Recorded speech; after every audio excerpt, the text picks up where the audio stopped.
यहाँ एक बात बताना चाहते हैं, जो सर आएंगे उनकी तारीफ होती है, सर आप बहुत अच्छे हैं, वो वाले सर से आप, ऐसा जनरली होता है। वैसे ही जब सुश्रुत क्षार पढ़ा रहे थे तो क्षार को श्रेष्ठ बता दिया। क्यों श्रेष्ठ बता दिया? छेदन करता है, भेदन करता है, लेखन करता है, वात पित्त कफ का शमन करता है, और विशेष क्रियाओं में प्रयोग करने से क्षार श्रेष्ठ होता है। ऐसे लास्ट लेक्चर में भी हम लोगों ने लास्ट चैप्टर में पढ़ा। ठीक है, अब यहाँ पे अग्निकर्म की बात कर रहे हैं। अब क्या कह रहे हैं यहाँ पे? क्षार आदि अग्नि गरियान क्रियासु व्याख्यातः, दहन क्रियाओं में क्षार की अपेक्षा अग्नि उत्तम मानी गई है, क्योंकि अग्नि से जले हुए रोगी की फिर से उत्पत्ति, रोगों की उत्पत्ति फिर से नहीं होती है। अर्थात कहने का मतलब, जहाँ पे अग्निकर्म का प्रयोग किया जाएगा, जैसे हम लोग पंचकर्म में पढ़ते हैं, दोषा कदाचित कुप्यन्ते जिता लंघन पाचने, है ना, वहां पे बताया लंघन पाचन शमन चिकित्सा के द्वारा दोष निदान का सेवन करने पर दोबारा फिर से उत्पन्न हो सकते हैं, परंतु अगर संशोधन चिकित्सा की जाए तो उनके दोबारा उत्पन्न होने की संभावना नहीं रहती है। उसी प्रकार से अग्निकर्म द्वारा किया गया रोग निवारण दोबारा उत्पन्न नहीं होता है, और जो रोग औषध शस्त्र और क्षार के प्रयोग से ठीक नहीं होते हैं वे भी अग्नि द्वारा जलाने से ठीक हो जाते हैं। ध्यान से सुनिए, अगर आपने अग्निकर्म का प्रैक्टिकल सीख लिया है, मैं आपको बताऊं, ऐसे ऐसे हमारे सीनियर हैं कि जो आज भी हमारे बैचमेट हैं, सिर्फ और सिर्फ अग्निकर्म पे अपनी ओपीडी चला रहे हैं। केवल और केवल एक को पकड़ा उन्होंने, अग्निकर्म को पकड़ा है, और अग्निकर्म पे अच्छे से अच्छा पेन मैनेजमेंट कर ले जा रहे हैं, है ना। तो अग्नि मैनेजमेंट की अपनी क्वालिटीज हैं।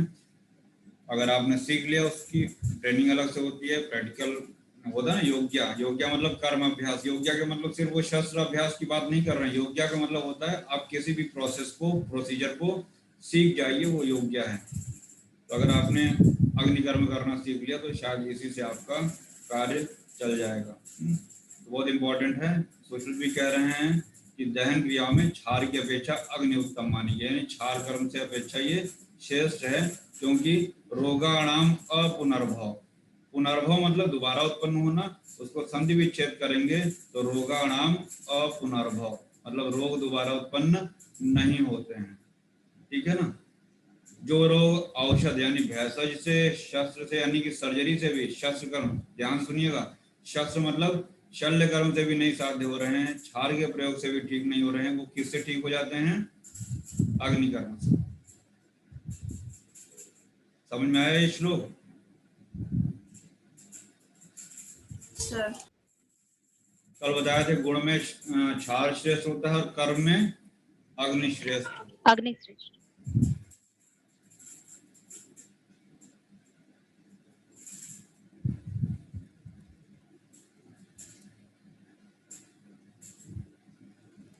ये कई बार पूछा जाता है, अग्नि द्वारा दहन करने के लिए ये उपकरण कार्य में प्रयुक्त होते हैं, हम किन किन चीजों का अग्निकर्म के लिए प्रयोग करेंगे?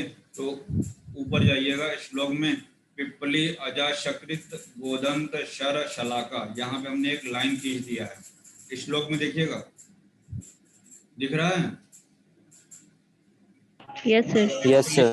अजाशकृत, अजाशकृत मतलब, शकृत का मतलब में सब पुरुष से होता है, तो अजा का जो पुरुष होता है उसकी बात कर रहे हैं। गोदंत गाय का दंत जो होता है ना। शर बाण को, शलाका, शलाका जो रॉड लाइक स्ट्रक्चर होते हैं, इन सब से हमको अगर दहन करना है तो कहाँ पे करेंगे? त्वचा पे, त्वचा पे दहन करते हैं। तो अभी वो अगले श्लोक में आएगा, लेकिन हमने यहीं पे लिख लिया है, पिप्पली अजाशकृत गोदंत शर शलाका से त्वचा पे दहन करते हैं। फिर उसके बाद जाम्बोष्ट इतर लौहा क्षौद्र गुण स्नेहाश्च तत्र, यहाँ पे हमने लिखा है ऊपर क्या, जाम्बोष्ट के नीचे हमने लिखा है मांसगत, लिखा है ना। जाम्बोष्ट के नीचे देखिए लाइन खींचा हुआ मैंने, मांसगत लिखा हुआ है। Yes sir. Yes sir. तो ये इतना त्वचा में हो गया, जाम्बोष्ट इतर लौह किसमें हो गया? मांसगत में, और क्षौद्र गुण स्नेहाश्च ये किसमें हो गया? शिरा स्नायु संधि और अस्थि में हो गया। अब इसको हिंदी में पढ़ेंगे तो समझ में आ जाएगा। नीचे देखिएगा, पिप्पली अजाशकृत गोदंत शर शलाका त्वकगत, मिला ये? Yes sir. जाम्बोज इधर लोहा नाम, लोहा मांस गदा नाम। मांस में अगर करना है तो जाम्बोज, जाम्बोज मतलब जामुन की जो गुठली होती है ना। और अन्य धातुएं, उससे कहाँ करेंगे, मांसगत रोग में। अगर मांसगत रोग है, मांस धातु में अगर रोग है तो हमको जाम्बोस्ट और अन्य धातुओं से करना है।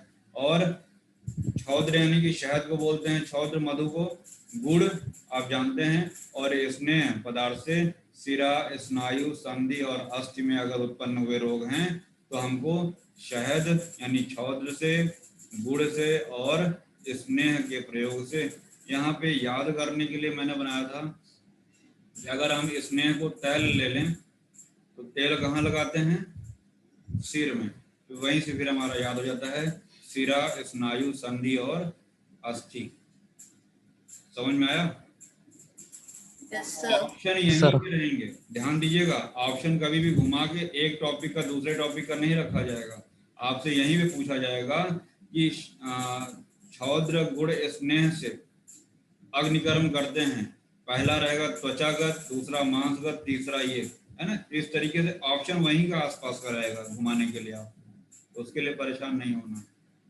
तो ये अभी जो हमने 14 श्लोक बताया, इससे भी क्वेश्चन बहुत पूछे जाते हैं कि किस चीज का प्रयोग कहाँ के लिए, अग्निकर्म के लिए करते हैं। विमर्श में आया है शर से ग्रंथि विसर्ग का भी दाह करते हैं। हम विसर्ग जब पढ़ाएंगे आपको तो वहां पे कई तरीके का विसर्ग पढ़ते हैं हम लोग। तो जो ग्रंथि विसर्ग होता है वहां पे अगर कार्टराइजेशन का अग्निकर्म करना है तो शर से करते हैं। और इसमें बताने लायक आपको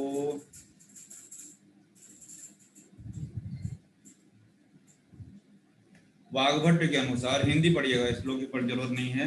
वाग्भट्ट के अनुसार त्वक दाह में पिचुवर्ती एवं सूर्यकांत का प्रयोग। पिचुवर्ती एवं सूर्यकांत, ये दिख रहा है जो पेन से लिखा मैंने, सब आपके व्हाट्सएप पे है। अपनी किताब में ना रंगो तो हमारी कोई गलती नहीं है। तो त्वक दाह में पिचुवर्ती और सूर्यकांत का प्रयोग। सूर्यकांत क्या होता है, रसशास्त्र में आपने पढ़ा हुआ है। रत्न, उपरत्न आपने पढ़े हुए हैं। तो सूर्यकांत और पिचुवर्ती का प्रयोग त्वक दाह में, और मोम का प्रयोग मांस दाह में। दिख रहा है कि नहीं, ये मांस में अगर करना है तो किससे करेंगे वाग्भट्ट के अनुसार, मोम से। मधुच्छिष्ट, जिसको अभी मधुच्छिष्ट हमने पिछले चैप्टर में कहाँ पढ़ा था, योग्या में। योग्या में मधुच्छिष्ट कहाँ था, विश्रावण कर्म। किस पे कर रहे थे उसका लेख, शाल्मली फलक पे। बहुत शाल्मली फलक से। जाग जाओ बेटा, सो रहे हो।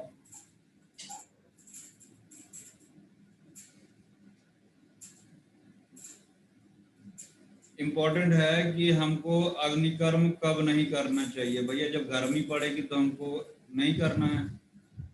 जब गर्मी पड़ेगी तो हमको अग्निकर्म नहीं करना है, ठीक है। तो 2 ऋतुएं हैं जिसमें कि सुश्रुत ने मना किया है। पहला तो गर्मी तो है ही है, साथ में शरद को भी। तो शरद एक लड़का है, शरद का भी अग्निकर्म नहीं करना है और गर्मी में भी नहीं करना है, याद रहेगा। Yes sir. शरद और ग्रीष्म में हमको अग्निकर्म निषेध बताया है। सुश्रुत ने लिखा हुआ है शरद और ग्रीष्म ऋतु के सिवाय अन्य सर्व ऋतुओं में अग्निकर्म करना चाहिए। शरद और ग्रीष्म ऋतु में आप्यायिक अर्थात प्राणों का संकट उपस्थित हो, रोग अग्निकर्म से ही साध्य हो, तो ऋतु विपरीत आहार आच्छादनादि का प्रबंध करके अग्निकर्म करना चाहिए। हम आपको बार बार बताते रहेंगे कि सुश्रुत ने कहाँ कहाँ इमरजेंसी ट्रीटमेंट बताया है। यहाँ भी एक आप्यायिक शब्द आया है, दिख रहा है, यस सर। ये Yes, आप्यायिक। sir. ये हम जो डार्क किए हैं ये आप्यायिक लिखा हुआ है, दिखा कि नहीं दिखा। Yes sir. यस वैसे तो उन्होंने बोल दिया कि आपको ग्रीष्म और शरद में नहीं करना है, लेकिन अगर इमरजेंसी है तब आप समय विशेष का ध्यान नहीं देंगे। आप नियमों का पालन करते हुए अगर वो व्याधि अग्निकर्म से साध्य होने वाली है तो आप उसको अग्निकर्म करेंगे, ठीक है। यहाँ पे आप्यायिक शब्द याद रखिएगा, ये सुश्रुत ने वैसे तो ग्रीष्म और शरद में मना किया है, but in emergency we can treat. ठीक, तो ये भी पूछा जाता है किस ऋतु में अग्निकर्म नहीं किया जाता है। प्रायः सर्व रोगों में तथा सर्व ऋतुओं में पिक्षिल अन्न को खिलाकर अग्निकर्म करना चाहिए। ध्यान से सुनना, ये भी बहुत पूछा जाता है कि अग्निकर्म से पूर्व कैसा आहार देते हैं। क्या आंसर होगा? पिक्षिल अन्न। नहीं समझ में आ रहा है? सर समझे, अग्निकर्म से पूर्व पिच्छिल अन्न। याद करने का ट्रिक बता दें, आगे पीछे, आगे से अग्निकर्म, पीछे से पिच्छिल अन्न। आगे पीछे याद रखिएगा तो नहीं भूलेंगे। क्लियर हुआ? आगे से अग्निकर्म, पीछे से पिच्छिल अन्न, यानी अग्निकर्म करने से पहले पिच्छिल अन्न का सेवन कराना है। फिर लिखा है मूढ़गर्भ, अश्मरी, भगंदर, उदर, अर्श, मुख रोग में बिना खिलाए अग्निकर्म करना चाहिए। याद करिए वो पुराना लेक्चर हमने आपको बताया था कि इन्हीं व्याधियों में बिना भोजन यानी कि एम्प्टी स्टमक हमको शल्य कर्म करना था। याद आ रहा है? Yes sir. और इन्हीं व्याधियों में पुनः सुश्रुत कह रहे हैं कि अगर अग्निकर्म भी करना है तो बिना खिलाए करना है। इसके इतर, इसके अतिरिक्त अन्य व्याधियों में कैसा अन्न देना है? पिच्छिल। पिच्छिल। ठीक है ना? पिच्छिल क्या होता है? वो पिच्छिल का गुण का लक्षण दिया हुआ है, पिच्छिलो जीवनो बल्ले संधाना श्लेष्म गुरु। ये हम लोग गुण में बहुत अच्छी तरीके से पढ़ के आए हैं। समझ में आ रहा है कि नहीं? Yes sir. जी सर। सर सर जो 6 नंबर का सर श्लोक है उसमें सर श्लोक में मूढ़गर्भ और उदर रोग नहीं दिया हुआ मेंशन, लेकिन हिंदी में सिर्फ मेंशन। क्या?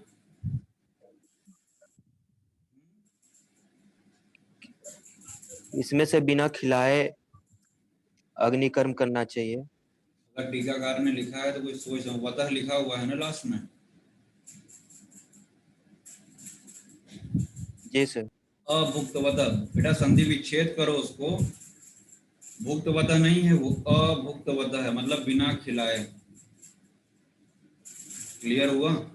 सर वो नहीं कह रहा हूँ सर, ये मैं कह रहा हूँ कि जो सर श्लोक है उसमें अस्मरी, भगंदर, अर्श, मुख रोग अभुक्तवत लिखा हुआ सर, लेकिन हिंदी में सर मूढ़गर्भ दिया है, लेकिन श्लोक में मूढ़गर्भ कहीं नहीं है और ना उदर रोग है। ठीक है, तुम्हारी बात सही है। हो सकता है श्लोक में छूटा हुआ हो, ओरिजिनल किसी और बुक में पढ़ो, हो सकता है वहां लिखा हुआ हो। अगर लिख दिया है तो बुराई क्या है? हो सकता है मूढ़गर्भ में भी अग्निकर्म न करना हो। तो आप ओरिजिनल लीजिए, चाहे हिंदी का लीजिए, आपको पता होना चाहिए कि हाँ विमर्श में ऐसा आया था। कभी कभी क्या होता है कि किसी दूसरे बुक को हम सुश्रुत की पढ़ेंगे, हो सकता है वो अनंतराम शर्मा में हो सकता है मूढ़गर्भ लिखा हो, यहाँ पे प्रिंटिंग मिस्टेक हो गया हो। समझ रहे हो? जी सर। इतना उसको मतलब सीरियसली मत ले लो। हाँ, अगर श्लोक में कुछ और लिखा हो और हिंदी में कुछ उसका और मतलब लिखा हो तो वहां पे आप उंगली उठा सकते हैं। ठीक है? मतलब ऊपर कुछ और कहा है, नीचे कुछ और कह रही, बिल्कुल डिफरेंट चीज। मतलब उधर ऊपर अर्थ है तो नीचे अनर्थ हो जा रहा है। अगर ऐसा कुछ हो रहा है तो ठीक है, आपको पता है कि इसी से मिलता जुलता हम पीछे भी पढ़ चुके हैं, हो सकता है उसी को ध्यान में रखते हुए टीकाकार ने यहाँ पे लिख दिया हो। आगे आइए 7 नंबर श्लोक पे। कुछ आचार्य अग्निकर्म के त्वक दग्ध और मांस दग्ध ऐसे 2 भेद मानते हैं। कुछ आचार्य में हमने का लिखा हुआ, का मतलब काश्यप। है ना? तो आश्रय भेद से दग्ध के 2 प्रकार हो गए। हमने लिखा आश्रय भेद से दग्ध 2 प्रकार, क्यों भी लिखा, यानी क्वेश्चन ये पूछा गया है। तो काश्यप के अनुसार दग्ध के 2 भेद हो गए आश्रय भेद से, त्वक दग्ध और मांस दग्ध।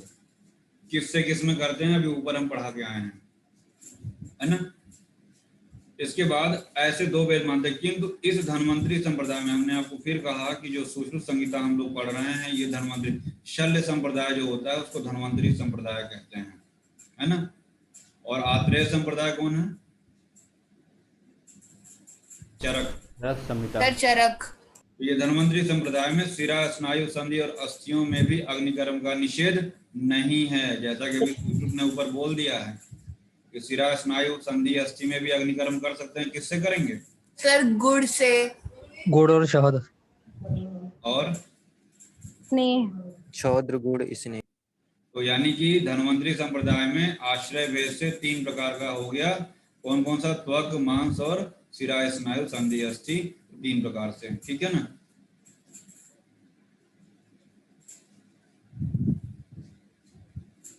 अब यहाँ पे कुछ चीजें हैं, हमको ये बम्पर पूछा जाता है, बहुत पूछा जाता है आपसे, मैं बता रहा हूँ। ये हमने शायद लिखा होगा, अलग से नोट्स बनाया होगा, यहाँ पे देखता हूँ।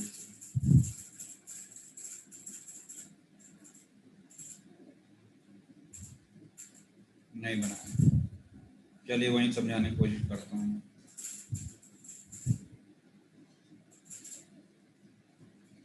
ये जो आपके सामने श्लोक है 8 नंबर, ठीक है, तो याद रखिएगा कि इसमें सारे दग्ध के लक्षण आपके सामने रखे हुए हैं और ओरिजिनल कंटेंट से पूछे जाते हैं कि त्वक दग्ध का लक्षण है इनमें से। तो याद रखिएगा, त्वक दग्ध में पहली लाइन, तत्र शब्द प्रादुर्भावो दुर्गंधता त्वक संकोचश्च त्वक दग्धे, मतलब त्वक दग्ध में क्या होता है? शब्द प्रादुर्भाव, थोड़ा थोड़ा सा वहां पे शब्द निकलेगा, है ना। जहां पे आप अग्निकर्म करेंगे त्वक दग्ध में, स्किन पे अगर आपने अग्निकर्म किया है तो थोड़ा थोड़ा सा वहां पे शब्द की उत्पत्ति होगी, है ना, कुछ आवाज जैसे आएगी वहां पे। दूसरा क्या है?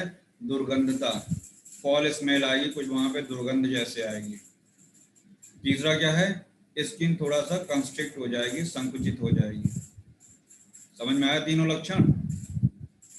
Yes sir. याद करने के लिए हमने बनाया है STD, S फॉर शब्द प्रादुर्भाव, T फॉर त्वक संकोच और D फॉर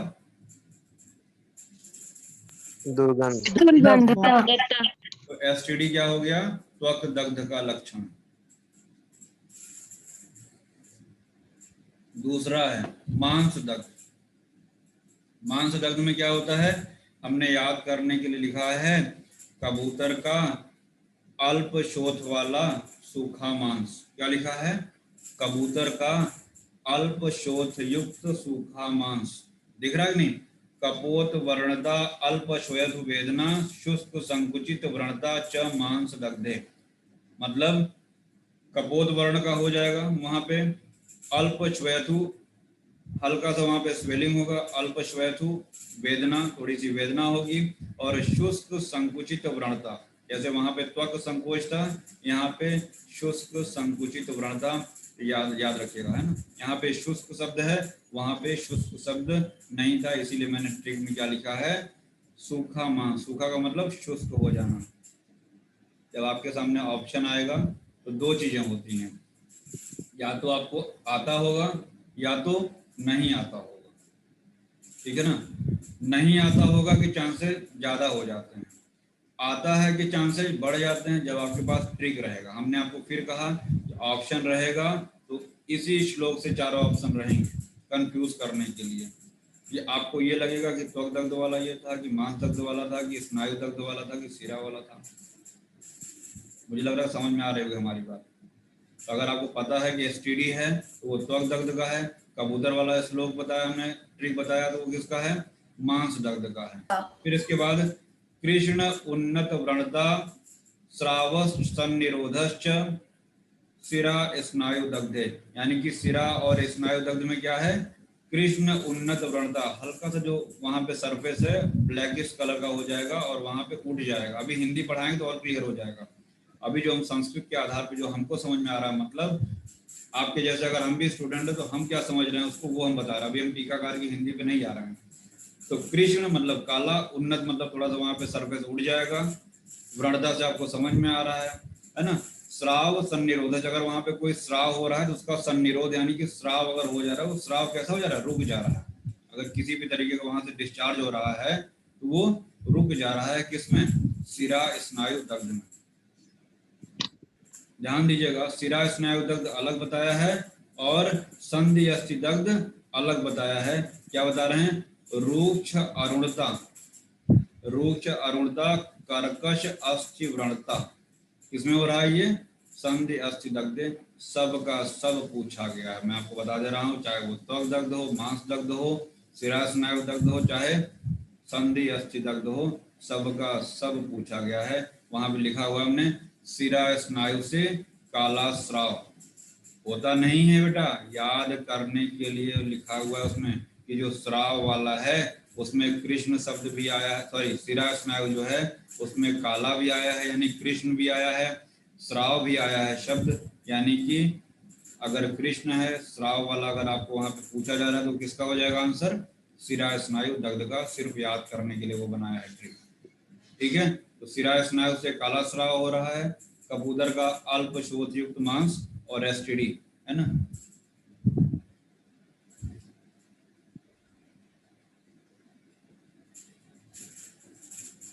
चलो आगे इसका हिंदी दिखा देते हैं, शायद समझ में आ जाए।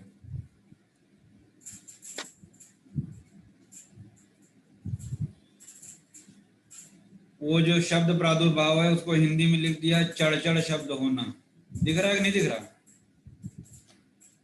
Yes sir.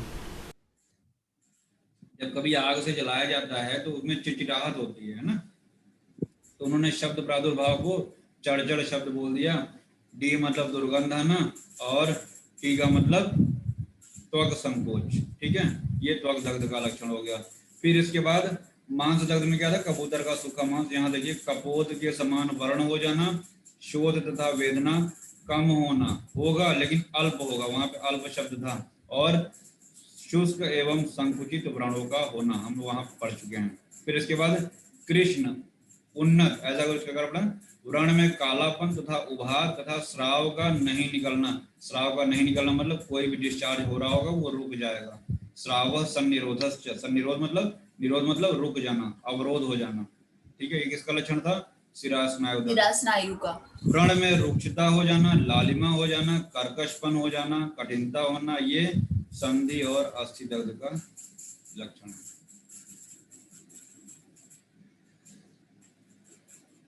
जहां पे अस्थि और संधि एक साथ आएंगे वहां पे मेरा याद करने का तरीका क्या है? ऐश से संधि। क्या बोला हमने? ऐश से संधि। तो यहाँ पे देखिएगा अरुण शब्द आया है। अरुण सूर्य को बोलते हैं, और किस सूर्य को बोलते हैं? जब एकदम अर्ली मॉर्निंग सूर्योदय होता है तो जो रेड कलर का जो सूर्य होता है उसको अरुण बोलते हैं। तो लालिमा बोल रहे हैं, तो ऐसे संधि करने पे लालिमा आ गई है, कर्कशपना भी आ गया, थोड़ा सा कर्कश भी हो गया है ना, और आदमी हार्ड हो जाता है, बहुत घमंड हो जाएगा अगर ऐसे संधि कर लेगा, है ना। तो लालिमा, कर्कशपन और कठिनता याद रखेंगे ओरिजिनल कंटेंट से भी, तो याद रहता है। नहीं ऐसे याद रखना है तो बाकी के तीन याद रखिए, अपने आप अलग से याद रहता है ना। तो कर्कश, अरुण, रुक्षता, ये सब किसमें आ गया? अस्थि संधि। और एक याद करने का ट्रिक बता दे रहे हैं, रुक्षता किसका गुण है? वायु का गुण है। वायु का और अस्थि का बहुत क्लोज रिलेशन होता है, पता है कि नहीं पता है? Yes sir. उससे भी आप लिख सकते हैं, इसको कर सकते हैं, है ना। अस्थि में वैसे भी कर्कशपन होता है, हार्डनेस होता है, वैसे भी कर लोगे। हर चीज का ट्रिक नहीं, कभी कभी दिमाग का भी इस्तेमाल करो, भगवान ने गलती से थोड़ा बहुत दे दिया है। आगे 9वें श्लोक पे आइए। कुछ व्याधियों की बात कर रहे हैं कि हमको कहाँ कहाँ पे करना।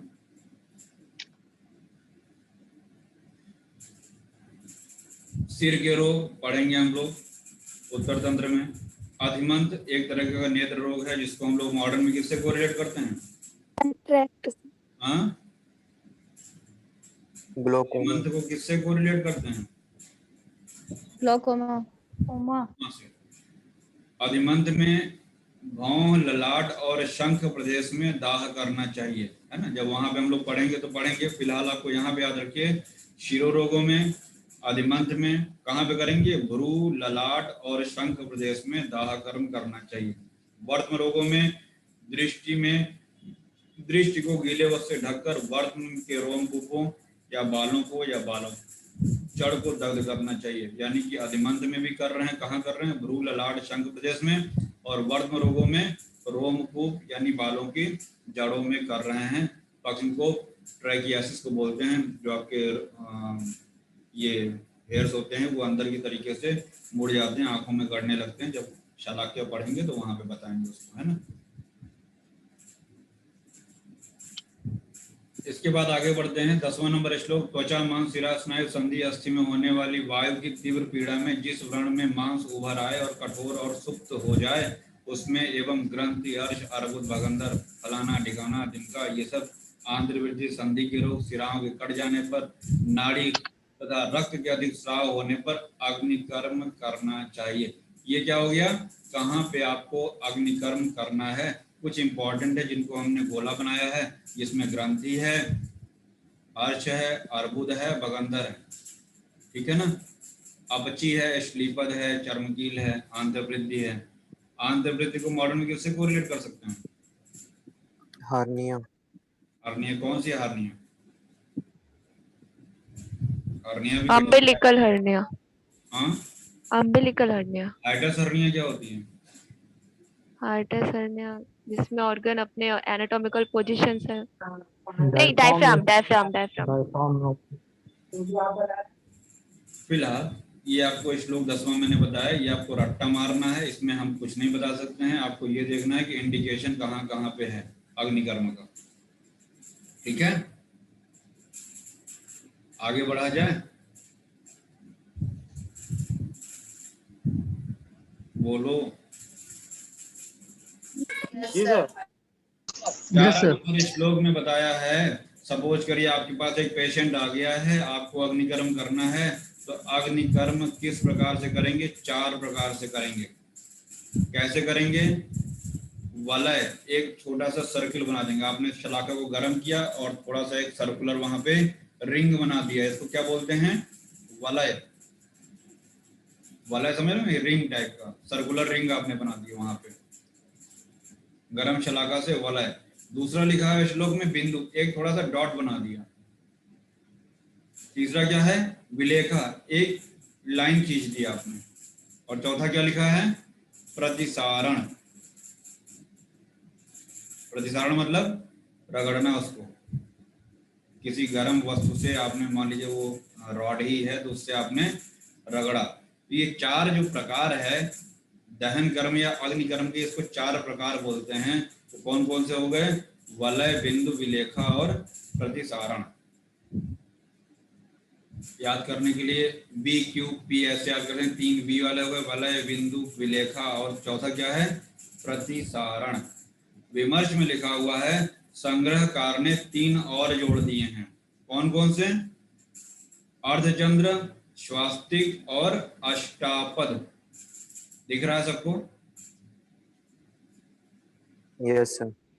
अर्धचंद्र के तरीके से भी करेंगे संग्रह के अनुसार, स्वास्तिक बना के करेंगे, और अष्टापद जैसे हम लोग त्रिभुज बनाते हैं, चतुर्भुज बनाते हैं, वैसे 8 लाइन खींच देंगे तो अष्टापद उसको बोल रहे हैं। तो ये 3 एक्स्ट्रा संग्रह ने बताए हैं, तो 4 तो सुश्रुत वाले ही रहेंगे, 3 एक्स्ट्रा ऐड हो गए, कितने हो गए?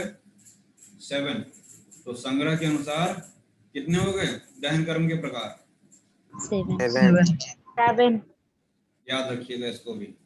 तो वलय, बिंदु, विलेखा, प्रतिसारण, अर्धचंद्र, स्वास्तिक और अष्टापद याद रखिएगा। प्रतिसारण का मतलब होता है उसको रगड़ना, है ना। अगला आता है क्या?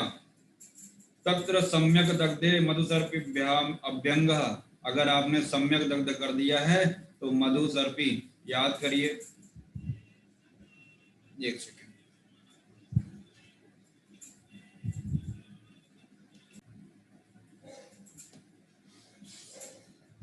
जब हम लोगों ने अभी क्षार कर्म पढ़ा था तो वहां पे सम्यक क्षार दग्ध में हम लोगों ने देखा था, वहां पे मधुक, सर्पी और अम्ल वर्ग का कंपैरेटिव देखिएगा वहां पे। तो मधुक और सर्पी का प्रयोग वहां पे अम्ल वर्ग के द्रव्यों के साथ में देखा था। वैसे यहाँ पे क्या है कि जब सम्यक अग्नि दग्ध हो जाएगा, आवाज आ रही सबको? Yes sir. Yes sir. सम्यक अग्नि दग्ध हमने इसलिए, देखो ये बेटा पढ़ने का तरीका होता है। हमको भी आपके जैसे जब हम स्टूडेंट थे, एग्जाम देना होता था, इतना प्रेशर होता था तो कंफ्यूजन हो जाता था। अब अगर हमने दोनों चीजों को साथ साथ लिखा है तो कभी भी हमारा क्वेश्चन गलत हो ही नहीं सकता। ये सब लिखने का, पढ़ने का तरीका होता है, मेहनत करनी पड़ेगी आपको। कोई ऊपर से उतर के अवतरित हो गया आपको नहीं बताएगा। ये सारी मेहनत आपको खुद करनी पड़ेगी। जहां जहां कंफ्यूजिंग होगा सब आपको एक जगह कंपैरेटिव वहां पे करना पड़ेगा। तो जितनी बार आप पेज पलटेंगे वो कंफ्यूजन खत्म कर देगा। आपके सामने एक जेरॉक्स बन जाना चाहिए उसका, आपके मस्तिष्क में एक जेरॉक्स बन जाना चाहिए कि हमने अपनी किताब पे ये ऐसे लिखा हुआ है, ऐसे लिखा। आप आंख बंद करिए तो सारा का सारा आपके दिमाग में वो फोटो छप जाए। एक ऐसी स्टेज आनी चाहिए कि ये श्लोक, ये तो हमने वहां पे पढ़ा था सुश्रुत में, ये फलाने चैप्टर में नीचे है शायद ये ऐसे, तो ये एक लेवल बन जाएगा आपका भी। समझ रहे हो कि नहीं? उस लेवल तक हम लोग को पहुंचना है, तभी होगा सिलेक्शन। तो तत्र सम्यक दग्धे मधु सर्पी, मधु और सर्पी का प्रयोग, वहां पे मधु था मुलेठी है ना, और यहाँ पे क्या है मधु और सर्पी है, ध्यान रखिएगा, ठीक है ना। विमर्श में लिखा हुआ है छौद्र सर्पिशो प्रशंसा क्षतोष्मणा निग्रहार्थ संधानार्थ तथा। आपको एक हमने और अपना अनुभव बता दूं, अगर कभी जल जाए कोई तो वहां पे मधु सर्पी तो नहीं मिल पाता है, लेकिन अगर कोई बर्न हो जाता है तो मैंने आपको बताया भी है बच्चों को, सर्पी और सैंडल वो घृत होता है, उसमें थोड़ा मधु लवण मिला के अगर लेप कर देते हैं तो वो दाह का शमन करता है, ऐसा मैंने देखा है। प्रैक्टिकली बहुत फायदेमंद भी होता है। फिलहाल आगे बढ़ते हैं हम लोग।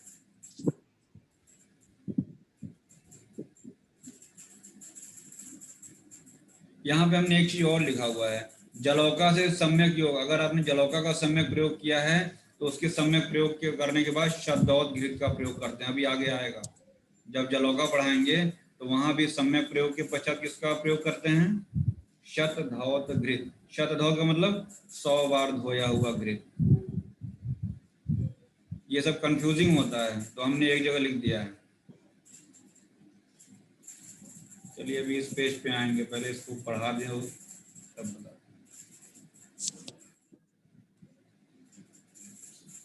हाँ, इन मनुष्य, अभी तक हम लोगों ने इंडिकेशन देखा कि कहाँ कहाँ हम लोग को अग्निकर्म करना है। अब यहाँ पे क्या है? कंट्राइंडिकेशन कि हमको कहाँ कहाँ नहीं करना है। दिख रहा है सबको स्क्रीन? Yes sir. सबसे पहला लिखा है पित्त प्रकृति, जिसकी प्रकृति ही पित्त है, उष्ण है, तो उसको तो वैसे ही आग से दूर रखना चाहिए, तो पित्त प्रकृति में। और रक्त पित्त, और भिन्न कोष्ठ का मतलब होता है अतिसार, याद रखिएगा, भिन्न कोष्ठ अतिसार का पर्याय है, ठीक है। जिसका शल्य न निकाला हो, अगर किसी के शरीर में अंदर शल्य रह गया है तो वहां पे अनुद्धृत शल्य बोलते हैं उसको। अगर किसी के शरीर में शल्य रह गया है तो वहां भी हमको अग्निकर्म नहीं करना है। कोई दुर्बल है, बालक है, वृद्ध है, डरपोक है, और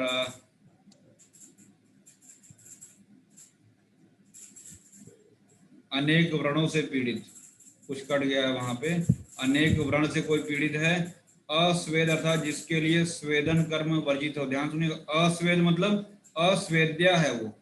अस्वेद्या का मतलब हम लोग स्नेहन स्वेदन के योग्य अयोग्य पढ़ते हैं, तो जो स्वेदन के अयोग्य होगा वो अग्निकर्म के भी अयोग्य होगा, ऐसा यहाँ पे सुश्रुत ने बताया है। तो याद रखिएगा, ऐसी कंडीशन में हमको अग्निकर्म नहीं करना है। ऊपर मैंने पेंसिल से लिखा है जो क्षार के अयोग्य होंगे वो अग्निकर्म के भी अयोग्य होंगे। किसने बताया है ऐसा? वाग्भट। वाग्भट। अंतः शल्य स्रजो, वही जो यहाँ पे आया है ना, अनुद्धृत शल्य, कुछ इसी से मिलता जुलता है। और उष्ण काल में अगर गर्मी है, जैसे यहाँ पे सुश्रुत ने बताया कि ग्रीष्म में और शरद में नहीं करते हैं, वाग्भट ने कहा कि उष्ण काल में भी अग्निकर्म नहीं करना है। और आगे अगर बढ़ें तो नेत्र रोग और कुष्ठ में भी अग्निकर्म ना करें। दिखा नीचे किसने मना किया है? चरक। चरक में।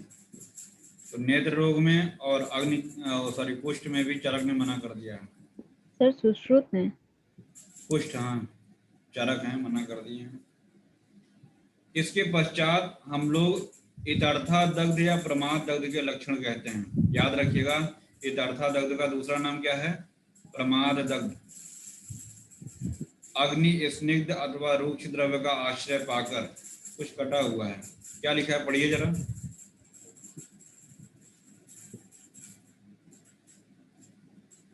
पढ़िए। जलाती है।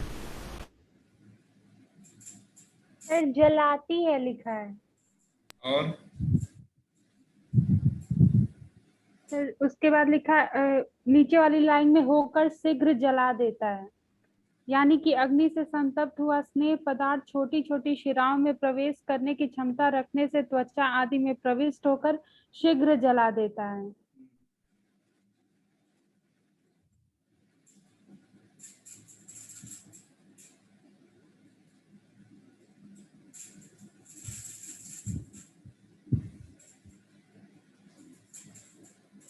यहाँ पे फिलहाल दो चीजें याद रखिए। पहली बात तो इतर्था दग्ध को ही प्रमाद दग्ध कहते हैं, और अगर हम नीचे विमर्श में आए तो दो तरीके का है।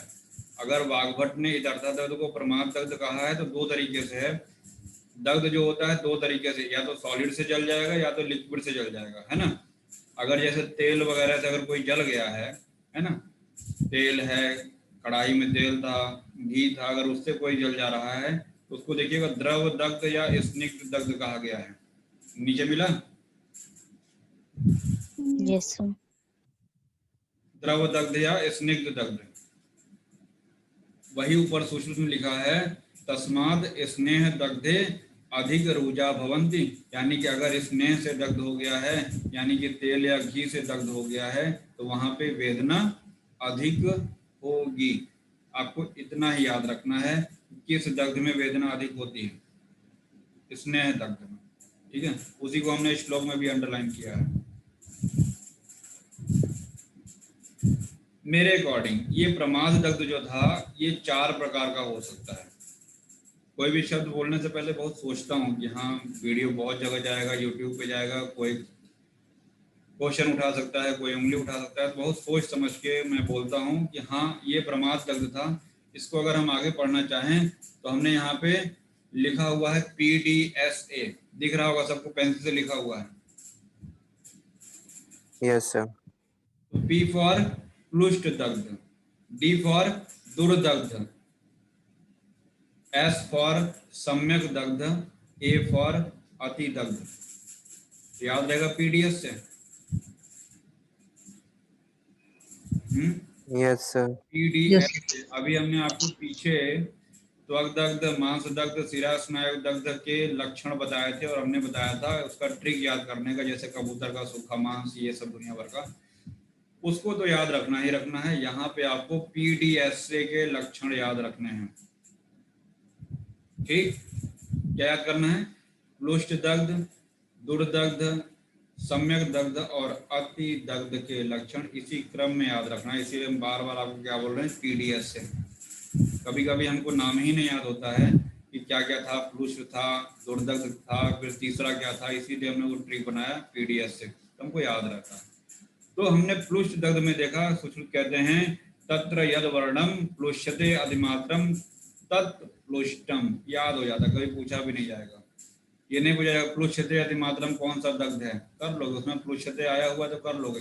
हमने वहां लिखा भी है PP, दिख रहा होगा, है ना। दुर्दग्ध में क्या होता है, ध्यान से देखिएगा यहाँ पे। दुर्दग्ध मतलब आपने बहुत ज्यादा जला दिया है। दुर्दग्ध अगर हो गया है, सॉरी, अगर आपने प्रॉपर दग्ध नहीं किया है, दुर्दग्ध का मतलब, तो वहां पे स्फोट होगा, और क्या होगा, चोष, दाह, राग, पाक, वेदना, क्या होगा ये सब, तीव्र होगा।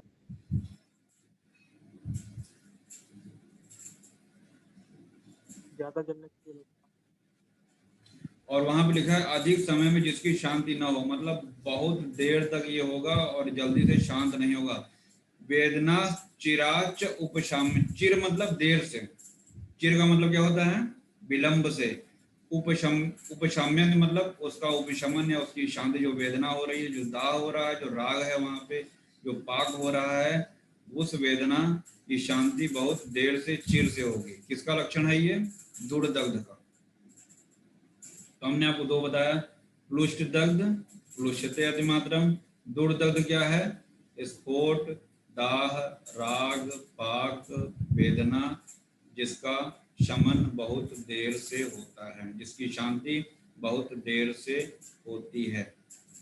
राग का मतलब वो गाना गाने वाला राग नहीं है, राग का मतलब रेडनेस होता है, ठीक है, राग का मतलब रेडनेस होता है। ये हुआ दुर्दग्ध। फिर जहां पे व्रण नीचा ना हो तथा उसका रंग ताड़ के फल के समान, अतिदग्ध की बात कर, सॉरी उसका सम्यक दग्ध। दग्ध। तीसरा क्या है? सम्यक दग्ध, PDS, एस मतलब सम्यक। सम्यक दग्ध में क्या है? अनवगाढ़, उसको संधि विच्छेद करेंगे, अनवगाढ़म ताल फल वर्णम, तो खाली आप ताल फल वर्ण से पढ़ लेंगे कि ताड़ के फल के समान है ना। अनवगाढ़ का मतलब क्या होता है?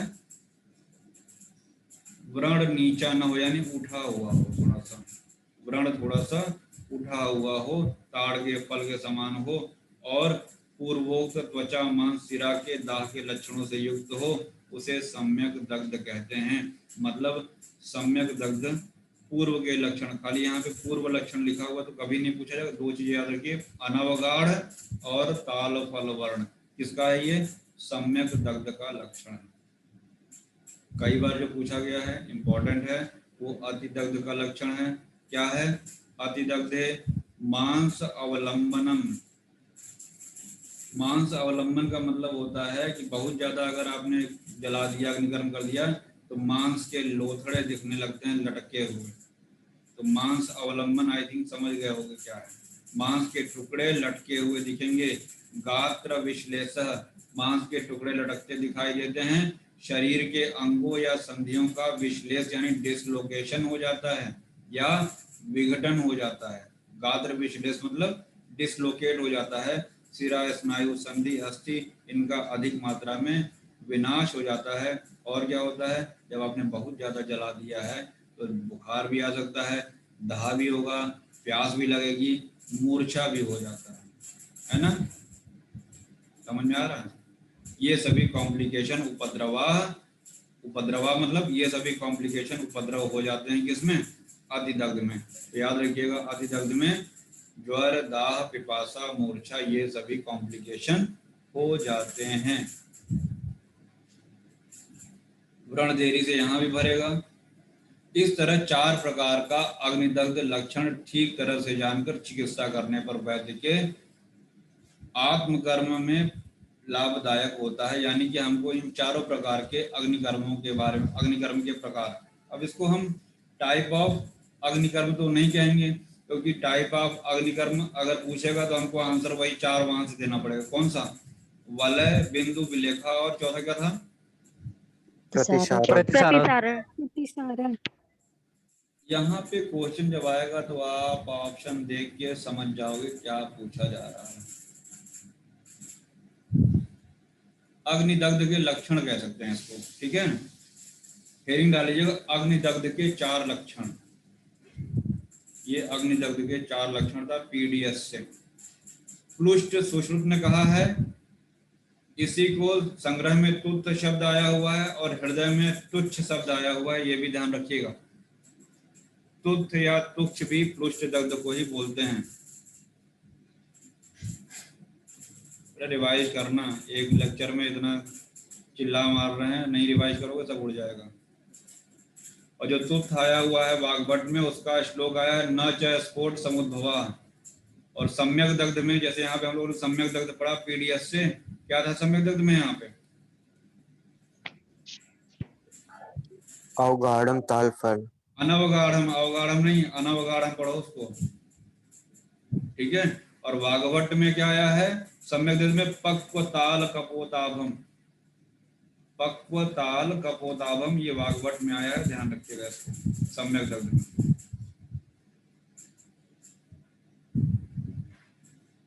अगला है 17वां श्लोक, 18वां, 17, 18। थोड़ा सा श्लोक नंबर सही कर लीजिएगा, वहां पे 17 ही लिखा है, क्या लिखा है देख लीजिएगा। 10 लिखा होगा ना? 10 है सर। उसको 17 कर लीजिएगा। अग्निना कोपितम रक्तम वृषम जंतो प्रकुप्यति। अग्नि से कुपित हुआ मनुष्य का रक्त अधिक खराब हो जाता है। हमको पता है कि जो रक्त होता है वो भी पित्त से उसके गुण मिलते हैं। अगर आपने अग्निकर्म किया है और अगर अग्निकर्म किया है, अग्नि कुपित हो गई है, तो पित्त भी कुपित होगा।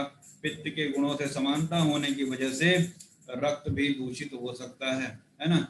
और इसके पश्चात उसी वेग से उसका पित्त भी कुपित हो जाता है, क्योंकि रक्त और पित्त ये दोनों वीर्य में समान हैं।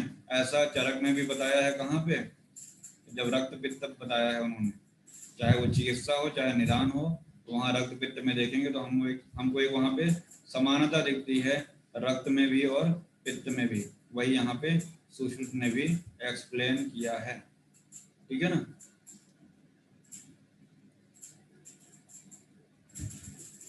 कितना बचा है?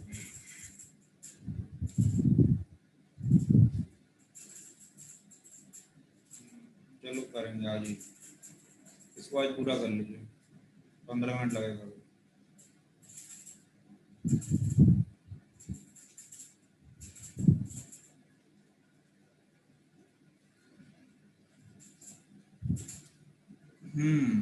अभी हम लोगों ने दग्ध के प्रकार पढ़े।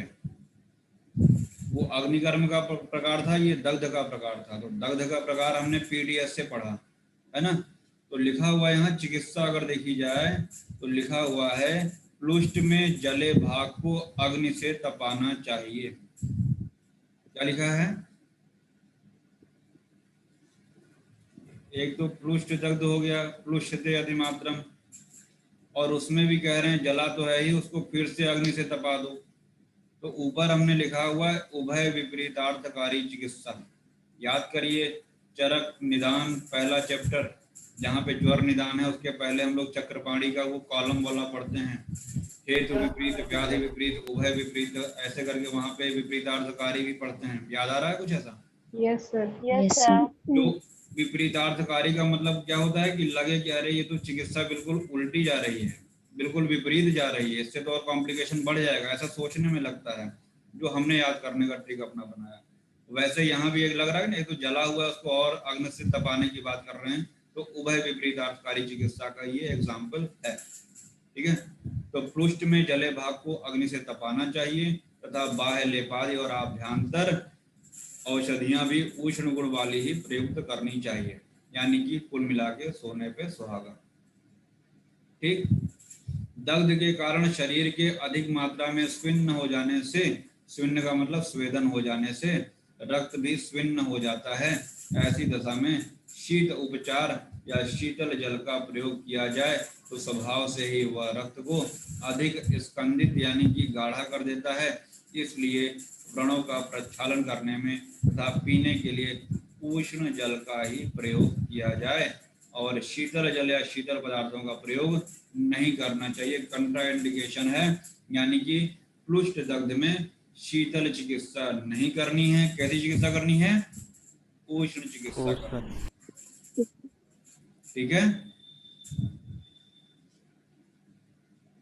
थक गए हो तो बंद करें, दम है तो पढ़ते रहो 15 मिनट। सर खत्म ही कर दीजिए। वही हम भी सोच रहे हैं। ये था प्लुष्ट दग्ध की बात। दूसरा कौन सा दग्ध था? दुर्दग्ध। दुर्दग्ध में कह रहे हैं, अभी हमने प्लुष्ट में कैसी चिकित्सा की? गरम गरम उष्ण चिकित्सा की। दुर्दग्ध में कह रहे हैं दूसरे वाले में ठंडा गरम दोनों। समझ में आ रहा है? याद करने का ट्रिक बता रहा हूँ। पीडीएस से पी में उष्ण और फिर डी में शीत और उष्ण दोनों प्रकार से। किंतु घृत, आलेप और सेक, इन तीन का उपयोग ठंडा ही करेंगे। अगर घी वहां लगाना है तो गर्म करके नहीं लगाएंगे। आलेप या सेक का प्रयोग करना है तो वो भी कैसा रहेगा? ठंडा ठंडा ही रहेगा। आपको इतना याद रखना है कि दुर्दग्ध में शीत और उष्ण दोनों उपचार करेंगे। तीसरा क्या आया? सम्यक दग्ध। सबसे इंपॉर्टेंट, ध्यान दीजिएगा, बार बार बता रहा हूं, पूछा जाता है। सम्यक दग्ध और अतिदग्ध दोनों की चिकित्सा ऑप्शन रहता है, यही जो हमने गोला बनाया है, पित्तज विदृधि के समान। जो सम्यक दग्ध होता है उसकी चिकित्सा कैसे करेंगे? पित्तज विदृधि के समान।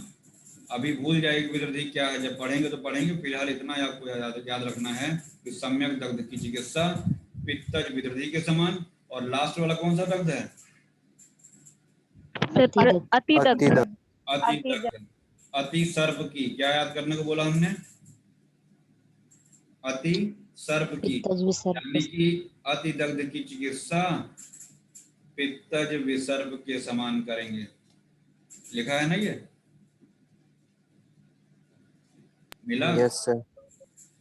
बार बार पीजी एंट्रेंस में यह पूछा जाता है कंफ्यूज करने के लिए कि किसमें पित्तज विसर्प के समान करेंगे और किसमें पित्तज विदृधि के समान करेंगे, कंफ्यूजन हो जाता है। तो हमने ट्रिक क्या बनाया? सर्प की अति, क्या बनाया? सर्प की अति, यानी अतिदग्ध में पित्तज, पित्तज दोनों में है, पित्तज विसर्प के समान। और साथ ही साथ उसमें लिखा हुआ है मांस को निकालकर प्रथम शीतल उपचार करना चाहिए। ठीक है ना? तो जो पूछा जाता है वो हमने आपको बता दिया।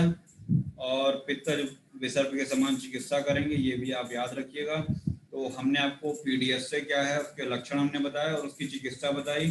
पी की चिकित्सा क्या होगी? पृष्ठ की गर्म उष्ण चिकित्सा, उष्ण दुर्दग्ध में क्या बताया?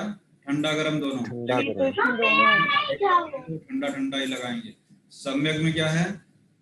विदृधि के समान। पित्तज विदृधि के समान, में पित्तज विसर्प के समान पित्तज करेंगे। थोड़ा सा ऊपर ले चलते हैं, एक हमने पेज चिपकाया हुआ था उसका भी फोटो है तो उसको दिखा देते हैं, आप समझ में आ जाएगा आपको। ये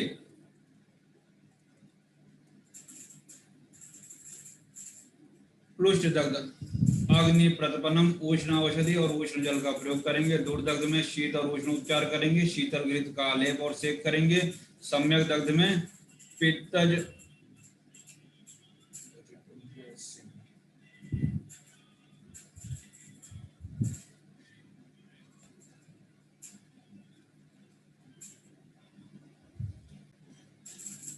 तो पीडीएस से याद रखिएगा भाई, उसका ट्रीटमेंट याद रखिएगा। अति विसर्प की है और सम्यक में आपका पित्तज विरोधी है और वहां पे ग्राम में अनुप मांस की पुष्टि देंगे। उभय विपरीतार्थकारी किसका है वो आपको याद रखना है। ठीक है? और इसमें कुछ अलग टॉपिक, अगर अग्निकर्म से अलग चीज होगा तो हम फिर नेक्स्ट क्लास में पढ़ाएंगे। अगर अग्निकर्म का ही कुछ पढ़ा बचा होगा तो उसको अभी बता देंगे। ये हो गया, ये हो गया, ये हो गया।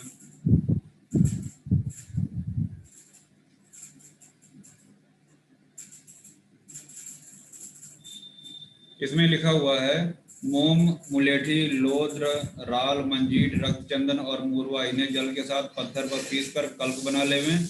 चतुर्गुण घृत और घृत से चौगुना पानी डालना है। यहाँ पे हमने देखिए कल्प, घृत और क्या लिखा है? जल। 1, 4 और 16 लिखा हुआ है ना?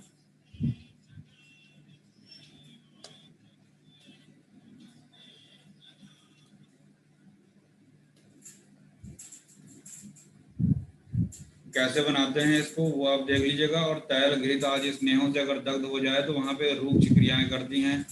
अगर आप बता दो यहाँ पे कौन सा सिद्धांत लग रहा है आयुर्वेद का तो मान जाए, बचपन में पढ़े हो।